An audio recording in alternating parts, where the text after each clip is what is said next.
Hello everybody, back here again for our vlog a day. Today is Wednesday the 3rd, and today was a lovely, beautiful day to be alive. Got this morning fairly early, didn't really have much going on. Just have the one dog here today, so I'm used to him, well, and Bruce. So got up, got the dogs out. Bistro's he was here and he decided to sleep out in the living room with Bruce, which normally he'll sleep near us, but he wanted to sleep out on the chair next to Bruce's love seat. So that's where they end up, out there together, which is all good, whatever makes him happy. So got up, got the dogs out though, got them basically taken care of, got them fed, everything was chilling out. Basically I put Bruce back inside so he has more time to eat. He's a little slow on his eats sometimes, so he went ahead, basically kind of didn't eat a lot, but he ate some. So I was like, okay, no big deal. Ended up giving him a little bit more time. Got Bistro fed.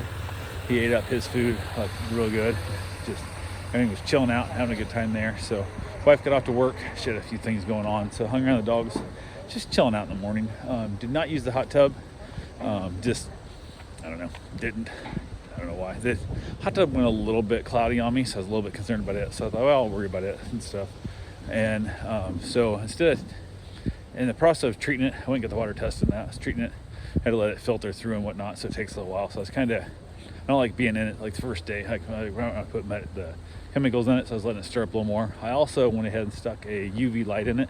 I bought the UV light for my cold plunge that I was building and lost I don't know if it's interest, but I lost motivation on the cold plunge. So I think mostly it's been wintertime, it's been cold here. So when it's super cold, I'm less likely to want to get in the cold plunge to start with. So it's that whole concept of like, man, I had a leak when I was putting it together, so pushed it back. But got a couple other things done. Went to go do my bike ride. So I had a couple errands to go run around with. So I went and got my bike ride in that process of took the bike with me and then rode the trails, I guess you call it. It's a running trail. It's a rails and trails system. But took the bike for a nice little ride. The recumbent, still trying to get the boom adjusted just right.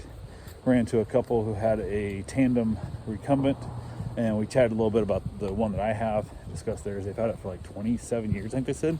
So the one they're riding was actually, I guess, marketed by Cadillac, which is kind of weird. It's called a DeVille, and we chatted about it. I guess that, not sure if she dropped. He said that she dropped it today. She wrecked it today, broke the mirror. So I'm not sure if she was just driving and it wrecked, or if it got knocked over. I'm not sure what exactly how they described it and asked him what happened, but she was very like apologetic about the whole concept of like, you know, what the heck. And I was like, it's a mirror. We've had 27 years, and it's the first time he broke a mirror. It's pretty impressive, but kind of is what it is there. So went ahead, got my bike right in. Got back from there. I parked in over near where the mechanic shop is. So I rode my recumbent over to them as I was finishing up and checking on it, and they're working on it still. And I don't know what the hell they're doing. They are, every time I go by there, they're doing something, but they're not accomplishing shit. I have no idea. So we're waiting for a bracket that would, I don't know, suppose it was missed in shipping in the order when we got it.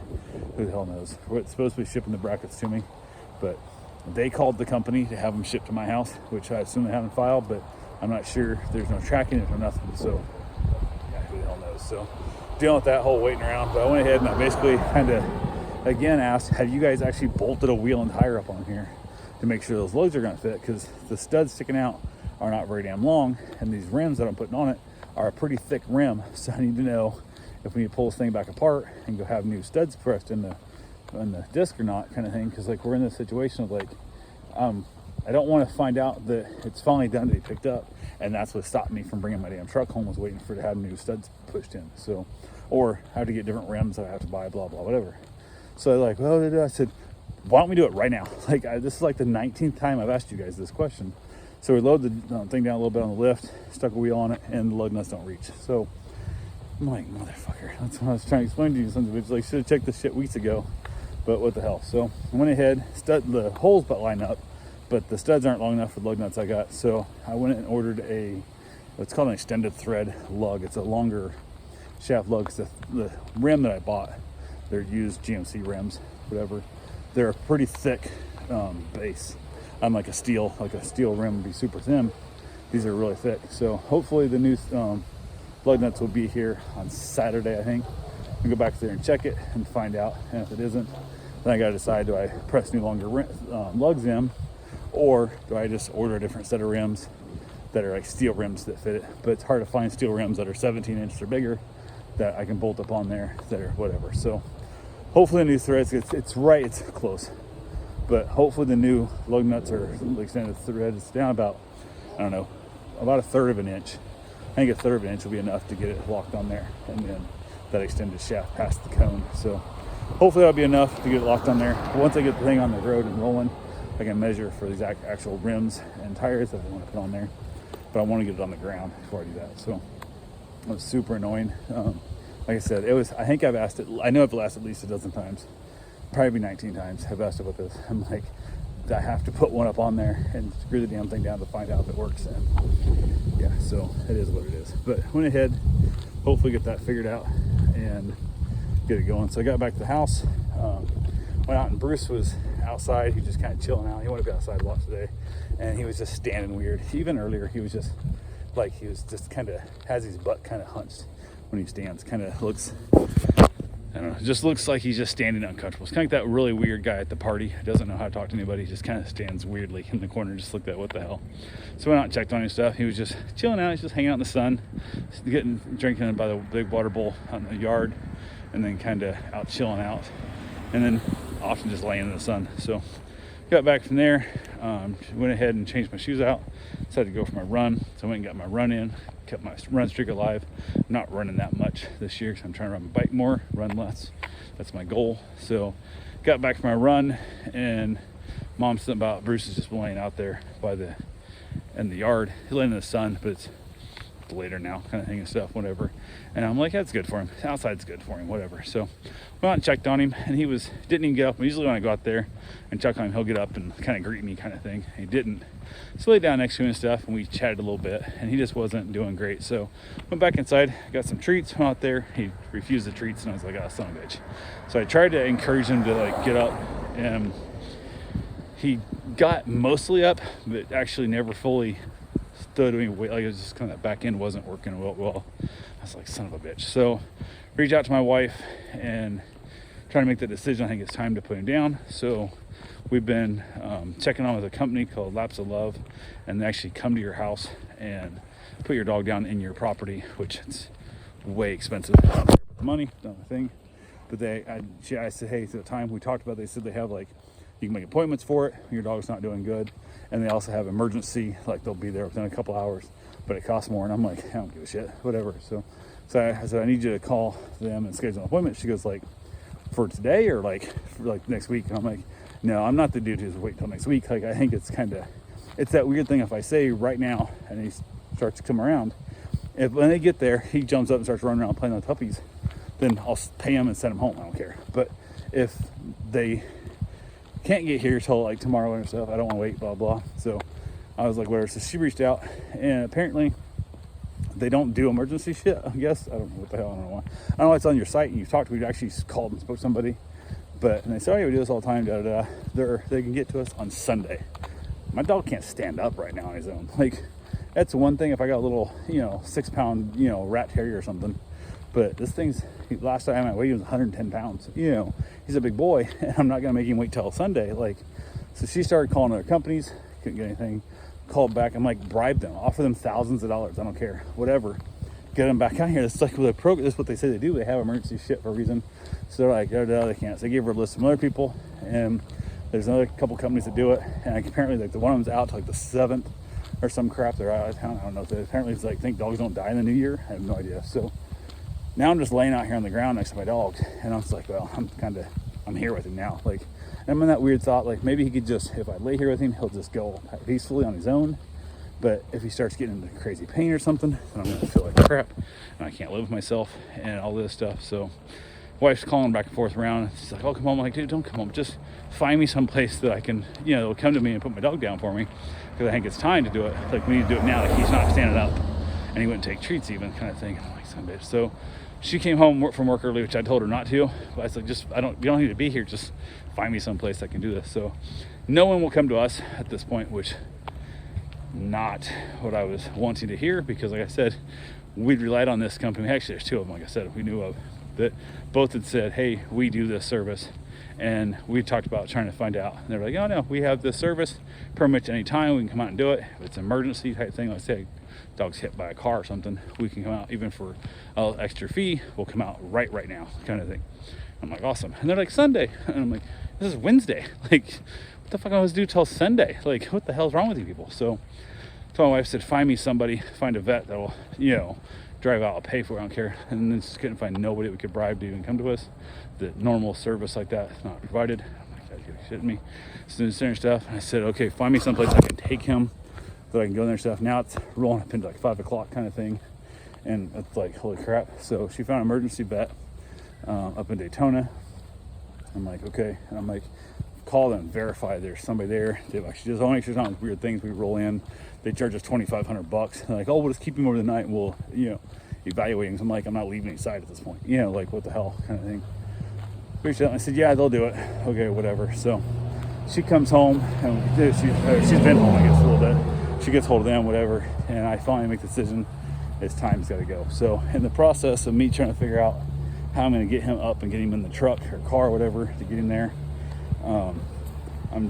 we'd trained. I worked with him years ago when I first got him.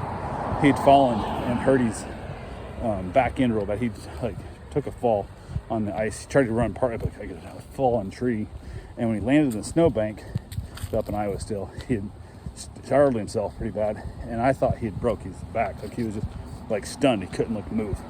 And I freaked out, and I'm like, I'm 7-8 miles from the truck. Like, what the hell am I supposed to do with this dog if he's not? I can't just pick him up and stuff. So I started training with him on let me just pick him up off the floor. I got his feet off the floor and pick him back down. I do that 25 times a day. And then I got to where I pick him up and hold him for a second, put him back down. Do that for like 25 times a day. This went on for like months. I got to where I could pick him up and carry him around the house. And I got to where I could pick him up and carry him around the yard and just randomly be out like on a run. I'd just stop and just pick him up and carry him for a little bit, just so he wasn't like scared. He wasn't biting at me and shit. So I didn't want to be trying to pick up a dog, but literally now his face is right next to my face. And if he's in pain, I need to at least have this handled. And thank goodness I did that training before, so because it worked. I called my neighbor and asked him if he'd come over and help me, because I wasn't sure if my dog was in pain or not right now. I know he wasn't able to walk. He couldn't stand very well, put it that way. So he reached out and I was like, dude, just can you come over here? And he started he could tell he's in a pissy mood when I called and he answered the phone. And it was kind of like, what the hell? And I'm like, hey, I need you to come over and help me carry my dog to the truck. My thought was I'd be able to pick him up carrying the truck, but if it went poorly, I didn't want to have to then try and find somebody else to help me if he's now struggling and he's in pain. Actually, that's got to go. So I went and got a big blanket, met him outside, came back, went to put him on the blanket, and he kind of struggled. He didn't pick him up on the blanket. I'm like, God, he's not going to want to be on the blanket. And I'm thinking dolphins and stuff. So he SeaWorld moves them. And I was like, that's what I'm going to do to him. But I'm like, no, I'm just going to try it. So I said, hell, and just reached down and picked him up real quick and hiked him up like I had basically trained with him, and started heading out, carried him out. And I was like, dude, just help me get the gate open stuff. Got the dog in the truck. I'd already put the other dog on a bistro. I'd put him back in the bedroom, so when the doors and the gates stuff are all open. Got Bruce in the truck. Put my wife to hang out. I said, stay right here with him. Don't let him move. Just hold me down if you have to. Whatnot. So I got him comfortable. I got him comfortable because we 6-inch memory foam in there for him. Got him in there and basically ran back. Made sure I checked the gate was 100% locked, and the bricks put back in place, because I couldn't imagine what would happen to my brain if while I'm off having my dog put down and that dog gets loose. Couldn't live with that. So got that all squared away. Grabbed a bottle of soda, which I hadn't had anything to drink since my run. It's been a couple hours now. Just laying out in the yard with this dog on this cold, wet ground, and so I basically, she's like, you want a shower? I'm like, fuck no, I don't want a shower. I want to go. Let's go. So we get there and we roll up in there. If you get there before this time, you're supposed to use this door, blah, blah, whatever and stuff. I said, call them and speak to them in person right now as we're driving up. I'm driving up. He's in the back. I'm rubbing him and stuff, make sure he's doing all right. He's doing decent in the truck. And I said, find out, do I just carry him right in? Do we have to go fill out paperwork and stuff? And they said, it's up to us. We can bring him in first or fill out paperwork first. It doesn't matter. I said, well, then you go in and fill out paperwork. I'm going to wait in the truck with him. Then once they get an actual room, they're ready to work on him, come back out and get me. And I'll bring him in, because I don't want to have to wait around in that place any longer than I have to, because he's not going to be comfortable in there. We're more comfortable in the truck. So we show up. We basically there's making through all the traffic and that.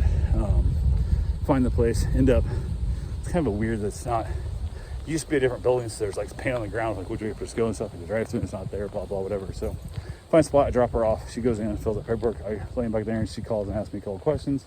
I tell her, I said, just not until we have a spot. Like I'm out here, we're perfectly fine. He's just chilling out, cuddled up next to him in the back of the seat floorboard there, just hanging out and just chatting and talking and just doing what I can for my dog, trying to keep him comfortable. Finally, they basically came out. You need help? I'm like, nope, I don't need anybody's help. I just need you to, basically my wife said, stand here, hold him, put your hand on his butt so he doesn't try and get up when I get out, kind of thing. So absolutely fine, problem there. Pick him up, and it was hard to get him out of the truck. Took me a couple tries, but I got him out of the truck, got him picked up. Basically, military carried him in there and whatnot. Got him back. I said, what room? So I got him in the room, and then we were down for almost 2 fucking hours in this room. And I'm like, are you shitting me? It's down on this concrete floor. And I was like, are you fucking kidding? Like, what the hell? She gotta go back, put an IV in him. They gotta do that. I'm like, no. She goes, we can have him come here. You guys just have to step out of the room. I'm like, nope, not stepping out of the room. I'm like, you can put the IV in right there. I'm gonna lay right here, because right now at this point, I'm laying down. He's got his head on my arm, kind of cuddled against me and stuff. I said, I'm not leaving his side. And I'm at this point in my mind going, I'll walk the hell out of here with my dog again, and I'll take him home, and we'll worry about this in a different way. Like, I'll take care of it more like a farmer would, kind of thing, if that's what has to be done. So she's like, well, people don't like to be hovered over. And the woman was just a real bitch. And it was just a pain in the ass kind of thing. I'm like, I don't care. I'm not hovering. I'm not doing nothing. I'm not making my dog move. He's comfortable. If I make you move again, I'm going out of here, kind of thing. So she basically leaves. They come back in. They put a catheter in him, or IV, we don't call it. And they put an IV in him. And basically, so they can sedate him and then basically euthanize him. And the students came in on it. The younger girls come in, they put the thing. We're chatting a little bit, talking about his life story a little bit, kind of thing and whatnot. They got him shaved, got the needle in him, and did the little saline salute, did the whole thing, it don't matter. But they fly, senior stuff, so they leave. And then like, it's 40 minutes or so goes by. I'm like, what the hell's taking so long? Well, it's changing shifts, they're doing this, they're doing that, they're changing stuff. I'm like, then why the fuck wasn't I left out in the truck? Like, I could have lay on the truck for 2 hours and would have been perfectly fine. Not in here. Like, we were comfortable in the truck. Here, it's bullshit. Like, here we have all the noises, the animals, the smells, the blah, blah. Out there, I was in my own truck. Like, so they finally came in. He starts kind of getting wrestling around. He starts trying to get up and move because I'm like, God damn it. So I basically had Karen go find somebody again because we had to go look for people because they kept thinking they forgot about us. So they finally came in, gave him this sedative to basically kind of just slow him down, make him tired, make him muscle relaxer type thing, like as if he was going in for surgery. Did that, and of course at that point he pissed all over himself. And then they finally came in and gave us a towel, which I didn't care, just laying there. I didn't give a shit if I'd piss on me or not. I wasn't getting up, kind of thing. Karen tried to lay down in front. I'm like, please don't. Like, if you want to lay down because you need to comfort him, fine, but just, he's fine. Your knee still hurts. You can barely get up and down because your knee's jacked up for your broken knee. So just don't. They finally, the lady came in, the vet, super kind, wanted to tell me stories and stuff, and this and that, blah, blah. I'm like, that's fine, just please go ahead and do it. Like, we've been here long enough now at this point. I just need to get this over with. So she basically injected him, he quits breathing, heart rate stops, all kind of things. I'm laying there with him, and said they were going to send somebody in a few minutes to basically check on him, make sure fully gone, kind of thing. So I'm laying at this point, I'm like, well, okay, it's over. I told him all his goodbyes. I hugged him and everything all I could before even kind of doing the sedation, the whole thing and stuff. They finally, nobody shows up. It's like another 20 minutes or so goes by, 25 minutes. I'm supposed to take 5 minutes, come in and make sure the dog's dead, kind of thing. But I'm now at the point, like, I can't leave because if he does start to wake up, like, the latest didn't work fully and he's not completely dead. Like, imagine the fear that happened to him. He wakes up and I'm gone. Like, he's in this weird room and he's sedated still. His legs aren't gonna work quite right. I already didn't work with this shit to begin with. And I'm just like, oh, you fucking be kidding me. So finally somebody came in. They went ahead and basically checked to make sure, yep, he's gone. So, and I'm bawling like a baby, like I'm blubbering, I'm crying my eyes out. Just absolutely a mess. It's just, I knew it was gonna be, but I didn't know it was gonna be this damn tough, man. It was so tough. It was so hard. It sucked. So I head back out. Of course, they had to make sure we paid everything and stuff beforehand, blah, blah. And before they even killed my dog, we had to make sure they took our money. So I'm like, whatever, got that all done. So we head back out. I went just kind of walk around a little bit, just kind of trying to clear my head. And my wife opens the passenger door in the truck, even though she locked the driver's side door and apparently didn't lock the passenger side, and the alarm goes off. So now we're out in front of the vet clinic, emergency vet clinic. My alarm's going off my truck. So I had to rush back over there, unlock the door to get the code to basically turn the alarm off and stuff. So got in, drove home. I hadn't eaten anything all day. Like, I was not in the mood. Once I figured, I was like, no, what the hell? So I asked her if she needed to stop anywhere and, you know, get anything and stuff. She said, nope, she was good. So we drove home pretty much in silence most of the way. I was just wrecked, man. I'm mentally I find myself just crying out of fucking nowhere. Like, my dad died. I didn't cry at his funeral. I didn't cry at my father since he died. I didn't give a fuck about that. This dog, man, I'll look over and see he's not there right now. And it just fucking sucks. And I knew it was gonna be hard, but I didn't know it was gonna be this damn hard, man. This shit's hard. Shouldn't be fair for this shit. Like, I would happily, like, I don't know. If he was back to healthy, you go back like 5 years, I mean, had all his health, he was still running with me every day and everything and stuff, I'd happily give up 10 years of my life to add an extra year to his. You know, I'd trade him off year for year. I don't give it. I don't know. It just sucks, man. It really sucks. So, get back home. Basically played with the dog that's here a little bit. He's such a great dog. He's the dog. I love that dog. He's such a good dog. Tried to trade my Corvette for him a couple years ago. Bruce wasn't doing very good. It's like probably a little over a year ago. I hadn't a year and a half ago. Hadn't had this house very long. And the lady was eyeballing my Corvette. She was talking about how much she liked it and blah, blah, blah. And Bruce was having a bad day then. And I said, I'll trade you the car for the dog. And she's like, what? I'm like, I will trade you my Corvette convertible for your dog, like right now, like 100%. And we just kind of serious out. She's like, no, I can't do that, blah, blah, whatever. So that dog was here. I also had another dog that was supposed to be here tomorrow. They wanted to drop off about noon, a little bit after noon tomorrow, and then stay here for a few days, and then get picked up at like noon a few days later. And then they'd reached out earlier today and it said they wanted to drop off at like 7 a.m. tomorrow. And I was like, what the hell? And they wanted to pick up like 7 p.m. the next night. But now they're in that extended stay thing where it's an extra 12 hours, it's another full day charge. But it's that weird, they put the range on the thing, it don't matter, blah, blah. I said, I don't do drop-offs that early with a new dog and yada, yada. So I said, hey, why don't we drop the dog off this evening at like 7 p.m. And they're like, yeah, okay. So they figured out works fine. I said, be good, kind of see how it goes. Everything's good. Well, I'd reached out to them when I realized I got to put my dog down, and I tried calling them a couple times, and they kept answering but hanging up the phone because the number shows up as a California number on the Rover app.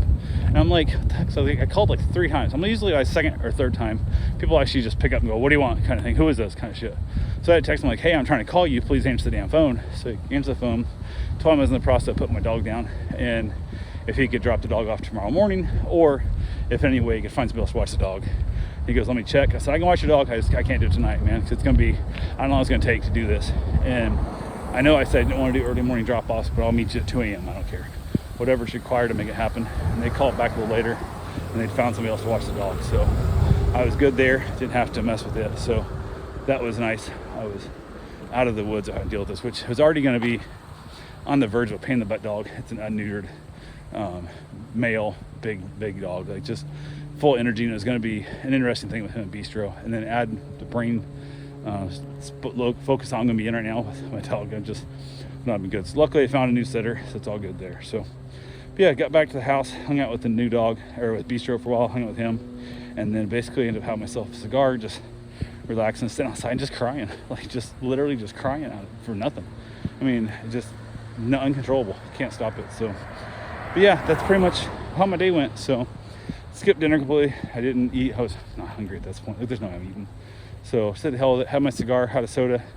Was gonna drink. I thought, nope, not doing that. I'm not gonna be that guy, because my dad was an alcoholic, piece of shit drunk, and I'm never gonna use alcohol. I'll use it for a pain reliever. I'll use it when I'm just kind of feeling like I want to have a good time. I'm never gonna use alcohol as a mood stabilizer when I'm sad and depressed, because that shit can get out of hand way too quick. So I refuse to drink. Just hung out there. So finally headed back in, and I'm just haven't fully come to terms with it yet, but it is what it is. So yeah, that's all I got for right now. I will talk to you guys tomorrow. Have yourself a safe, wonderful day. Thanks for watching.